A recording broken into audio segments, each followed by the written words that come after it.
Hi guys! It's me again, Mrs. B. And for today's video, nandito nga tayo sa Jufen Old Street Market. Another must-visit place na naman to dito sa Taiwan. Sikat na sikat din to, nakikita ko lagi sa TikTok. At akalain nyo ba na makakarating si Mrs. B dito? Hindi ko rin akalaing makakarating ako dito eh. First up, pagdating nyo dito sa Jufen Market, puntahan nyo tong restaurant na to. Talagang napakasarap ng food nila dito. Nandito tayo sa pinaka-famous na noodle house. Ayan. Super daming tao. Super sarap daw dito at talaga ito binabanyo. Ano gusto mo? Dongpo Park. Yung Malambot. ito nga, umorder kami itong fishball na may sabaw at syempre ang sikat na sikat daw na chicken feet. Tignan nyo naman si Hermana. Smile na smile while patiently waiting sa kanyang order.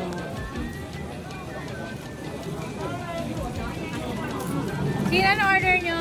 Let's eat, guys! Taiwan food. Kaya naman pala pinipilahan tong restaurant na to dahil napakasarap ng braised pork nila. Braised pork.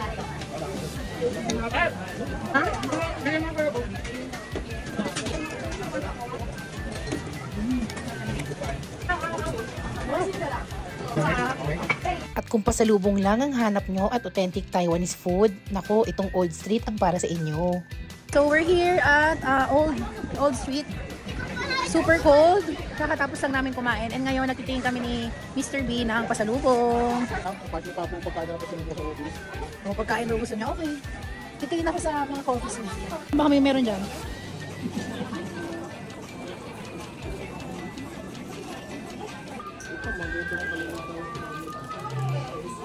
Ito talaga yung pinakamasarap tuwing nagta-travel kami, yung meron kaming quality time at time together ni Mr. B.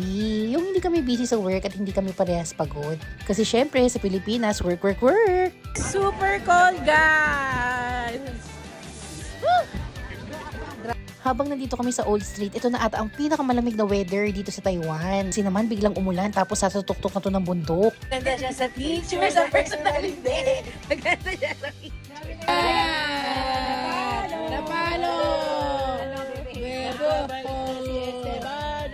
Ang sarap talaga mag-travel kapag kasama mo yung mga mahal mo sa buhay. Masaya lang.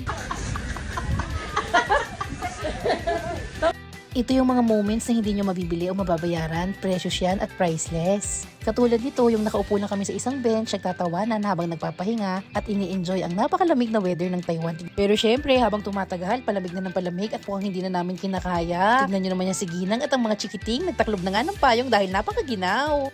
Dahil super lamig nga sa Old Street, kaya naman nag-decide na kami pumunta sa Geo Park dahil maggagabi na rin. We're here at Geo Park.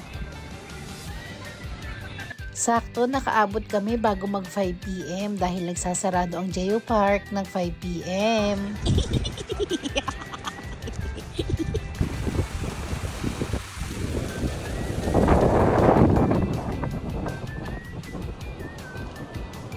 Ayan, ano masasabi mo sa Taiwan? Malamig. Oh, super lamig, guys. Gusto kayo, amoy ng amoy bawang na yung tululaway nyo kasi po spice sa pagkain. Anong masasabi mo sa Taiwan, CPS? Okay lang. Been here. Super cold. Mas malamig pa pala dito sa Geo Park kasi nga naman katabi ng dagat at malapit din sa bundok. Pero isa ito sa pinakamagandang pinuntahan namin sa Taiwan. Tingnan nyo naman, nakaka-amaze ang mga formation ng rocks. Syempre, hindi pwede mawala ang sweet-sweeta ng Team B. Sky, maganda. Ganda to! O diba ang ganda-ganda, picture pa lang, panalong-panalo na. Kaya naman, kung gusto nyo ng ganyan kagandang profile pic, pumunta ka na rin sa Taiwan. Ang ganda talaga ng Taiwan. Ayun lang, thank you for watching. Bye! Tignan nyo naman, inabot na naman kami ng gabi. So, good morning guys! Pauwi na kami. Siopaw na prinito sa tubig. Ay, Sarap. Super sarap. Siopaw na prinito sa tubig.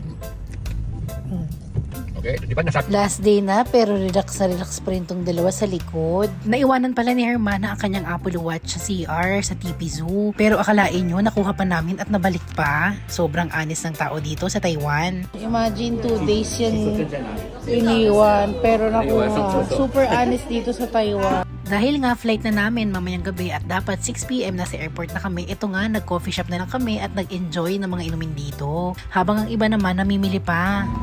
Cheers! Oh. Nasa CR. Wala nakaupo sa Yan. Super sarap ng cheesy. Ayan, ang super sarap na cheesecake dito sa Taiwan. Double cheesecake.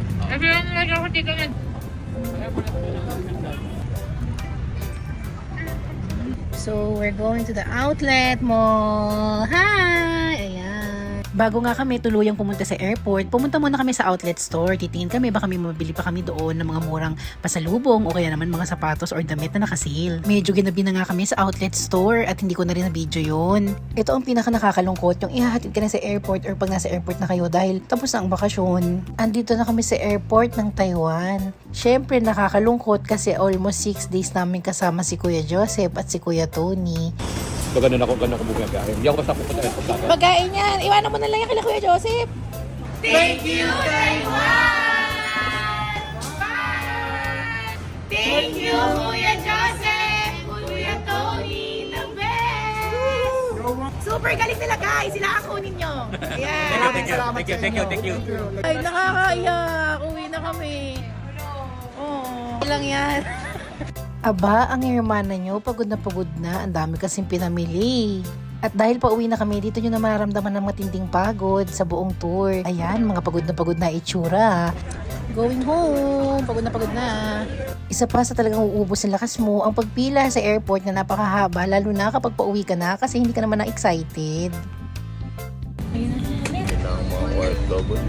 Thank you Taiwan at na-experience kita. Talagang nag-enjoy ako at sana makabalik ulit sa uulitin. Welcome home, Philippines. Ito na ang comfort zone. O, tignan nyo naman, kakalapag lang ng Pilipinas. Comfort na. Pati nga ako, napa-wheelchair na rin. Ang sakit na kaya ng paa ko. Yan. Antok na. Ito na po ang end ng aking vlog for Taiwan Tour. See you again. Saan naman kaya ang susunod na trip ni Mrs. B. Bye! Thank you for watching!